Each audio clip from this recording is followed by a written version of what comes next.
word prana can actually be broken down a few ways. One breakdown of the word translates to that which moves everywhere. Think about that for a moment. That definition gets to the very core of yoga's premise.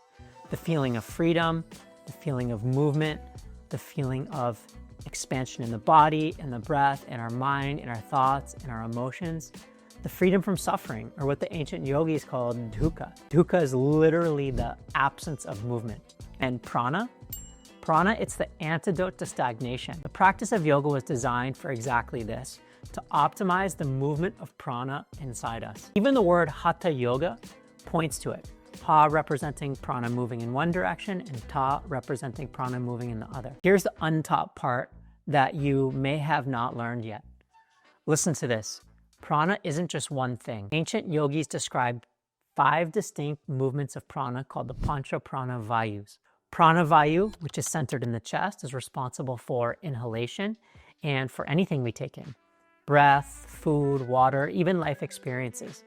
Apana vayu is centered in the lower abdomen, responsible for exhalation, elimination, and the feeling of letting go. Samana vayu, centered in the navel, governs digestion and assimilation of both food and ideas and experience. Udana vayu, centered in the throat, supports communication, growth, and upward movement in life. Dhyana vayu moves throughout the entire system, it governs circulation and integration. And these 5 vayus are the real reason we move the body in the way in which we do in yoga class. Almost every class focuses on alignment, and there's an undeniable allure to mastering the body.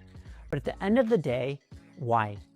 Yes, we often say it's to avoid injury, but here's the irony. Most injuries I see actually come from people pushing alignment. The reality is alignment changes. It shifts as we shift. Our bodies are always in flux. So instead, I challenge you to think about movement in terms of prana.